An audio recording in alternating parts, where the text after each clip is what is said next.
Have you ever had a question about your capital campaign and you just wish that you had an expert that you could call up and ask for advice? Well, today we give 4 people the chance to ask us their questions.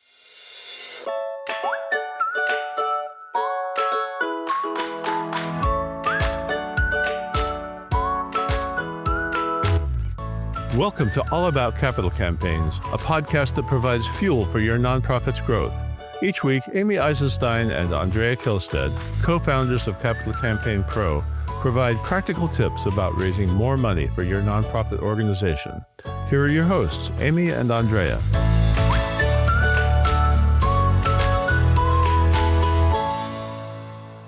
Hi, I'm Andrea Kihlstedt, co-founder of Capital Campaign Pro. Every month, Amy Eisenstein, my friend, partner, collaborator in Capital Campaign Pro, and I have an hour-long session with some of our community members. We call these sessions campaign conversations.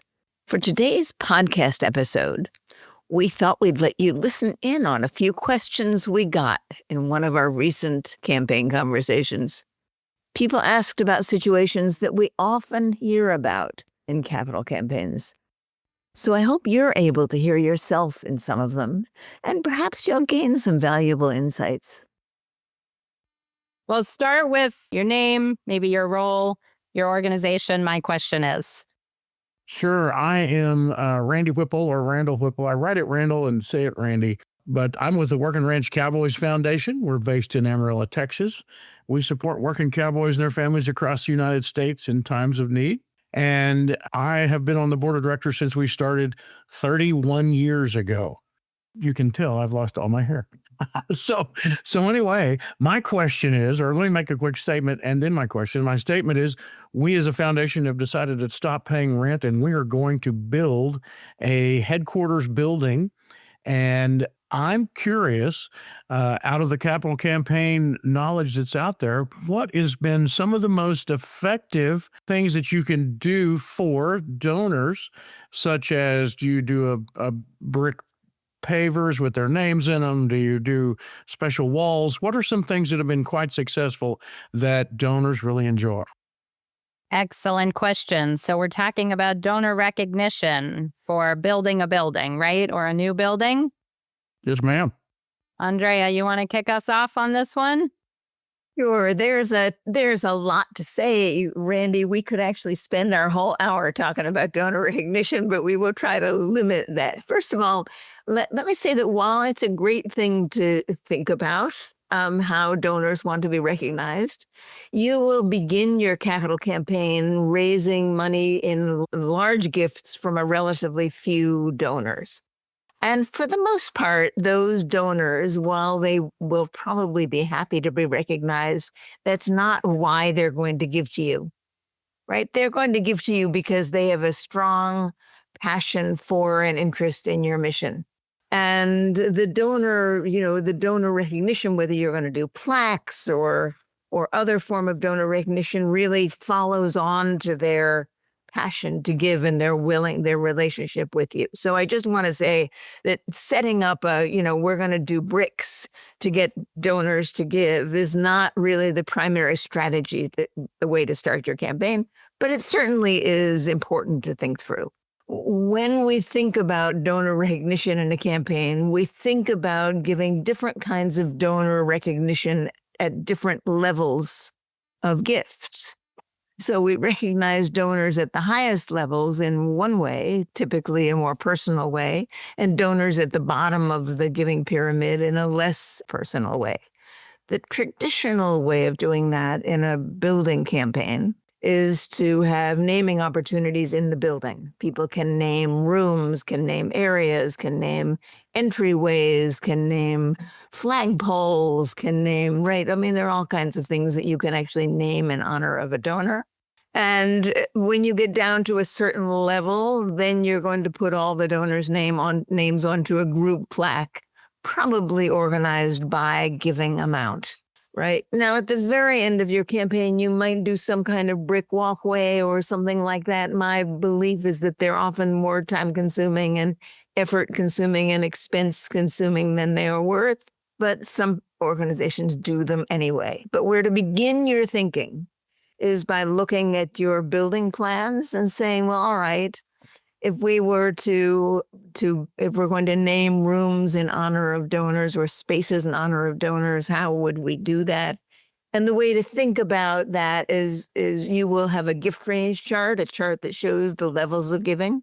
You will coordinate the levels of giving on your gift range chart with the amounts that you're going to be recognizing donors for in your rooms. That's a very short answer to a very big topic. Amy, what else would you add in this short moment? Yeah, I think that's, of course, I agree with everything that you said, as I usually do. And I would add that I would just emphasize that naming and recognition is not the motivation for donors. You suggested that. I just want to reiterate that, emphasize that, and also say that's not the first place to start thinking about your campaign. There are a lot of other planning tools and strategies, and that comes later. And because you mentioned bricks, Randy, which of course Andrea has, shared her feelings on bricks, that whether you decide to do that or not comes actually at the last part of your campaign, really from the last 10% of donors or so. But you want to spend all your strategy, planning, brain power, donor efforts on the first 70, 80, 90% of donors, which will be a much smaller handful of donors to your campaign that will really make your project successful. And one of the things that you can do early on in your planning is ask some of those donors, how would they like to be recognized? And, they may talk about bricks, but probably not. Well, let me say one more thing about this. In recent times, in the last few years, there has been a trend in this field away from naming rooms and spaces and buildings in honor of donors who give big gifts. Now, some organizations still do it, but more and more boards are really asking whether that kind of practice is appropriate to their organization. And they may look at other ways of recognizing donors. For example, I don't know if there are famous cowboys. There probably are some famous cowboys, right? You may want to name rooms in honor of famous cowboys, right? That donors may select people who they want to honor in your field relating to your mission, and then have something smaller in a plaque with their names on it. So these days, it's less standard to put people's names just because of the amount of money they've given on rooms. For many years, it was standard practice. And today, people are asking more questions about that. Excellent. Miranda, I'm wondering if you're willing to come off mute and ask your question. You said my organization needs assistance in getting started with a campaign, which we'd be happy to discuss. But if you want to give us any more context, that would be great. Otherwise, we'll just talk about that. Hi. Yes. My organization, we are part of a church with a 501, and we are needing to build a new church because the location that we are, the lease is up, and we're wanting to get our own church. So if you have any suggestions on guiding on how we should get started with capital campaign. Here's where you always begin with a campaign. There is a place you always begin, which is to think about really what it is you want to do and how much it's going to cost, right? That's what is your vision and what's it going to take to do that? Now, you want to build a new church, but where will you build it? How big does it need to be?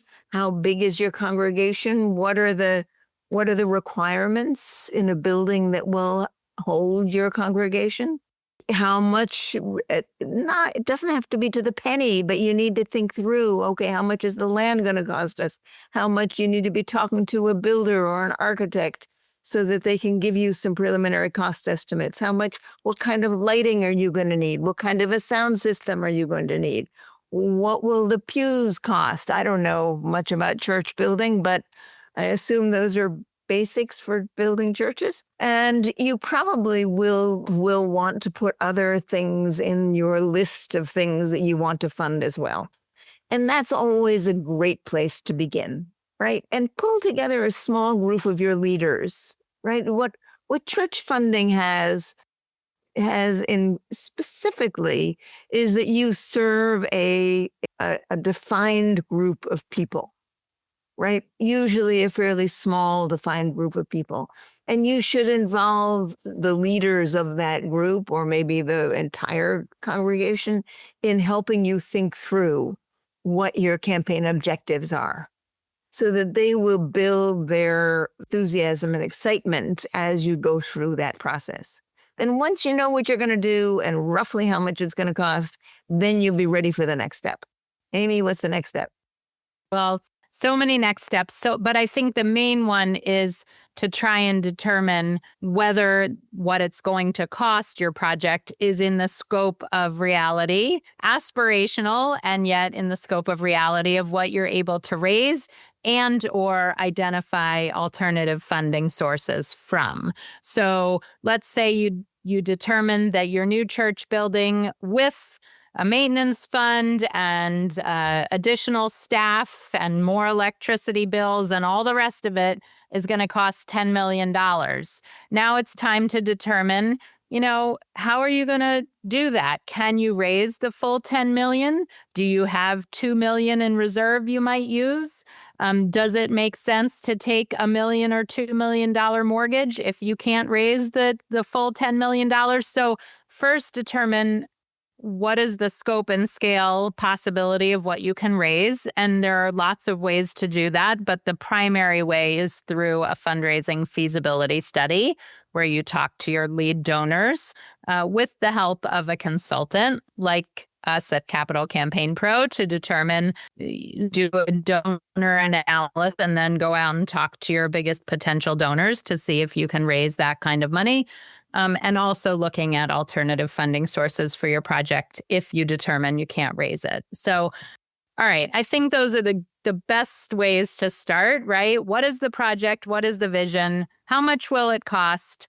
And how can you fund it? Can you fund it through philanthropy, or how much of it can you fund through philanthropy? So those are good places to start. Now, always when anybody, this goes for everybody on the call, is thinking about a big project, normally a capital campaign is for a big long-term project. I would be thinking, if this is a multiplier of what you normally raise, I would be looking for expertise. So what kind of consulting advice or help or strategy do you need to be successful? Because what really is devastating to us is when organizations come to us and they've been working on this fundraising effort for a year or 2 or 3, and they're only 50% of the way there or 60% of the way there, and they want help figuring out how to get the rest of the way. Well, it's much harder to go back and sort of, plan or figure out what to do next than it would be to plan well from the beginning. So we encourage you to do that, to reach out for consulting expertise to help you develop a plan and a strategy that's going to work for your project and your organization. Okay, Maria, thank you. Why don't you get us started? Come off mute and tell us what's going on and what your question is. I was wondering people's thoughts and experiences with wealth screening. Excellent. So tell us a little bit more. Have you used wealth screening before? Where are you in your campaign? Tell us it's a great question. Yes. So wealth screening is informative, but it's not the full picture, is my experience.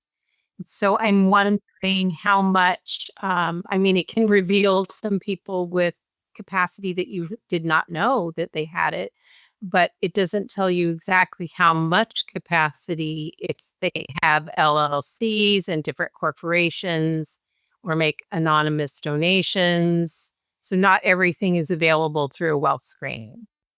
Well, that is for sure true. I have such mixed feelings about wealth screening. I'm going to be the contrarian about wealth screening, I think. There are certainly some good uses for wealth screening, and occasionally it does turn up something surprising. But with some frequency, it turns up information that is either not usable or incorrect. So you have to be super careful, right, about wealth screening. It is not likely to give you a whole file of people that you don't know anything about. And, it's not likely to do that. It may turn up information about some of your donors that will be helpful.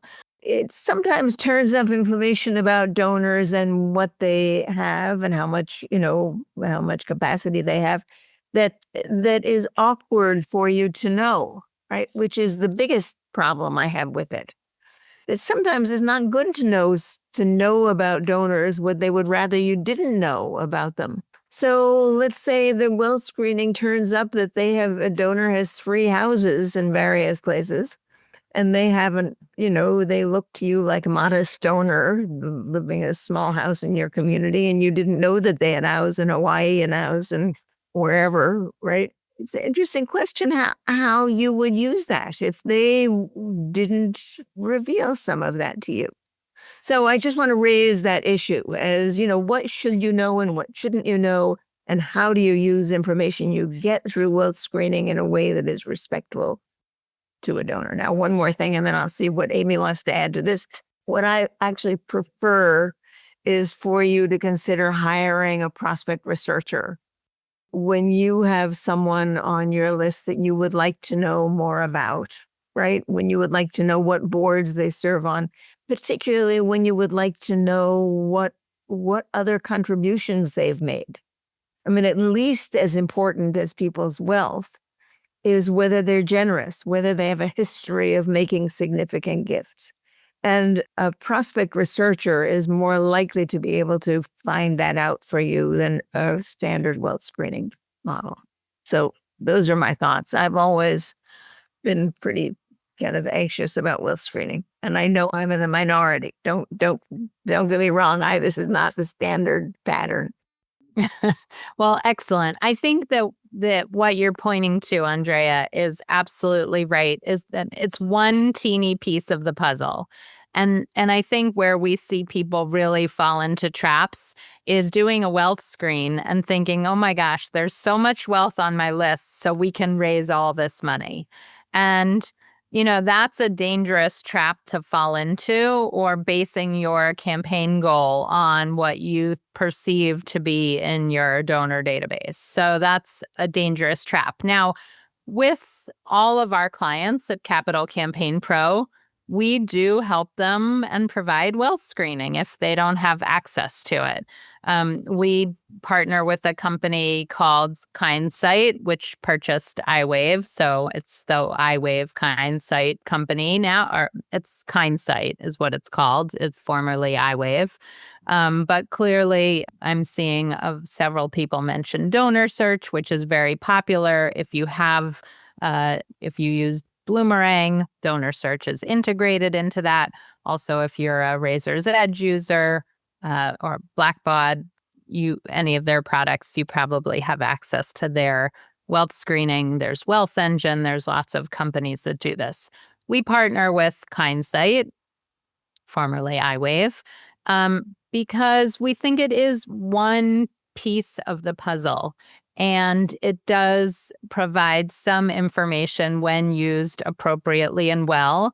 I think one of the things that Andrea is pointing to, and I strongly believe, is that it never replaces having personal conversations with your donors to find out what their affinity, connection, engagement, interest in your organization is. And that's much more important and more powerful than minor discrepancies in assets, right? You can have 2 donors that have about the same wealth, and one is very interested in supporting your organization and the other has no interest. So honestly, in that case, the person with lots of wealth who's not interested in you is totally irrelevant. So anyways, I think that is our experience and what we would say about it. Maria, I know you were looking sort of to crowdsource information. It seems like only a few people are responding that they use it. Well, I will say, Andrea, you're not alone in your feelings about it over the years. And I know that Bloomerang will offer 2 screenings a year with your contract and subscription. So I don't see a problem using it. I see a problem, like Andrea said, being intentional about how you use it and understanding it's, like you said, Amy, only a piece of the puzzle. So it's interesting to know, though, that it can, if we don't have a wealth screening tool of our own at this point, that we could go through Capital Campaign Pro and through even Andrea to utilize if a campaigner wants us to do that. And we know that they usually think it's valuable. Recently, I found myself saying often the phrase lead with curiosity. And I think that's a pretty good phrase for us all to remember. And if we are curious about our donors and ask them about themselves, it's amazing what they'll tell you. Right? So I think some people are afraid to talk to their donors and to ask their donors about themselves, worrying that the donors might think you're prying or that you're trying to unearth whether they have money. If you are genuinely curious about them and who they are and what they're interested in and what they do and what are the things they support, many of them, if not most of them, will really be happy to share with you who they are and why they give and how they give and even how much they give, right? So that's my final negative about wealth screening. Don't let it undermine that primary function of being personally curious about your donors and spending the time necessary to actually get to know them. All right, Amy, take yourself off mute and go right ahead. I guess my question is based on just getting some feedback or ways to orient in my role. Currently, there's focus on a lot of like current needs, like we're raising for current needs, we're expanding, or at a homeless serving organization, we're expanding our women's shelter. So there's grants and there's the gala and there's all these things. And now it's like a couple weeks are going by that I just don't feel like I'm spending adequate time on campaign planning, given the time that we're at and kind of a compressed timeline that we're working with. So just kind of a general things I can keep in my mind as I'm trying to balance all the things, but knowing that you're all experts in this. And I know at my core, I need to be spending enough time to make it successful and to build out strategy and all of that. But I just need a little pep talk, I guess. Well, let me ask you a follow-up question. Are you working with a consultant? No. Mm-mm. Okay. So, I'm going to ask a rhetorical question. Why, right? You're in a small, busy development shop already, unless you're sitting back with your feet up on your desk with nothing to do, twiddling your thumbs, right? This is a huge additional project that has been put on your plate, and you already have all the annual fund responsibilities. So does it make sense? Is it appropriate to ask you to also plan and implement a campaign on top of your already sort of, I'm guessing, overwhelming responsibilities? And, well, let me stop there for 1 second. I have many more thoughts. But Andrea, why don't you pick it up and then I'll continue. First of all, let me just acknowledge that it's hard to keep all the balls rolling for all of you, all to keep juggling everything. And when the campaign is so big, right, and the project associated with it is big, and that may be falling on your shoulders also. So the responsibility of it is bigger than most of the other things you're doing, and yet the other things don't stop, right? You have to continue with the other things. So I just want to acknowledge that what you're feeling and the anxiety you're feeling is real, is if you weren't feeling it, something would be a little strange, honestly. And really, we encourage pretty much everyone to staff up for a campaign during a campaign. But the place to begin with that is to look carefully at all of the things you do and see what you could offload to someone else. And, you can do a simple exercise, like take a week and during the course of a week, write down everything you do. I mean, it feels onerous, but it's not really very difficult. Just jot down everything you do during the course of a work week. And then at the end of the work week, anything that you didn't actually have to do, that wasn't important enough for you to do, that somebody else actually could do, circle it with red and think about who else in your organization you might offload it to. Or if you were to hire someone to do that, an administrative person to do that, what would that look like? You have to look very carefully at prioritizing what's important and getting rid of the stuff that anyone can do. Right? And that's a place to begin. Right now, the curious that the early parts of a campaign, while they take careful thought and attention, aren't really so time consuming. They're just attention consuming, right? Campaign gets more and more time consuming as it broadens, right? As you're raising less and less money from more and more people. Right? But the early part of a campaign, you're raising 10 or 20 gifts, takes a tremendous amount of bandwidth to do that well. But it doesn't take, it's not the same as running a gala, right? It's a different kind of effort than running a gala. So it may be all you need is someone to really offload some administrative responsibilities so you can really focus on those, on the organization of your campaign. All right. So I'm going to add that, the idea that your organizations, your executive directors, your board members expect you to do a campaign, and not just you, Amy, everybody on this call, right? Of course, presumably your campaign is going to raise 2 times, 5 times, 10 times what you normally raise, maybe 20 times what you normally raise for your annual fund. And the idea that you are expected to do that on top of your existing job with no additional staff or resources or expertise is, it's crazy, right? That's what leads to burnout, and it leads to campaigns stalling or getting stuck. So to me, Andrea said, think about every campaign needs to think about where they staff up. I think often one of the default places people think is they need a major gift officer, but the truth is that the existing staff, the development director, the executive director, that's who donors want to meet with, and you have already relationships and established trust.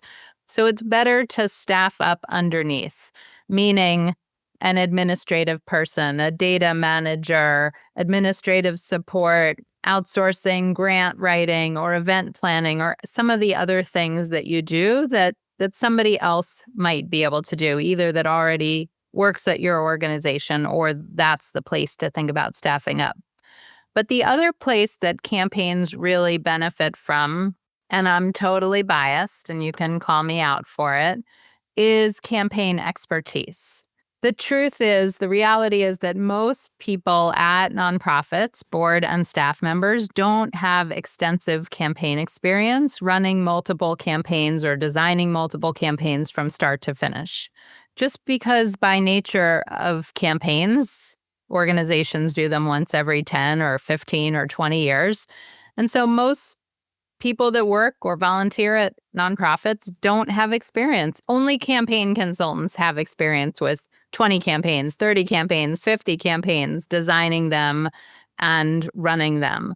And so campaign consultants provide things. I mean, you talked about helping you stay on track, right? It's about designing it well, providing training, providing plans and accountability, and helping you navigate when things get off track or even knowing when they get off track. And so that to me is really the value add of a consultant. And if you're expected to raise multipliers of what you currently raise, it's probably worth arguing both for staff and expertise that consultants bring to the table. Otherwise, you're right. It won't happen because your annual fund is the fire that you need to put out day to day, and the campaign will get backburnered, right? Sounds like that's what's happening. Sharon has added something in the chat, which I really appreciate, which is that that a consultant or an expert also can help educate the rest of the organization, can help educate the board, the staff. I mean, there really is there's a lot of training that needs to happen throughout your organization when you go into a campaign. And it's often very difficult to do that as an insider, right? People don't listen to insiders as well as they do outsiders, as frustrating as that often is, I think. So that's another good reason to hire an expert from the outside to come and help you with the campaign. Thank you for that, Sharon. Excellent. It was. And don't worry, I've tried absolutely every angle towards getting your consulting services. I've been impressed and supported, at least working towards the do-it-yourself side. We'll see. Keep working on it. Well, thank you. I appreciate that. Listen, we are happy to talk to anybody on your leadership team. So if, that goes for everybody here. If you need help explaining what consultants do and what the value add is and why it's important, we're happy to have a meeting with your leadership team. Honestly, that's what I do. 50% of my time is talking to organizations, leadership teams that are thinking about a campaign and wanting to know how to get started and how we might help. So I'm happy to do that.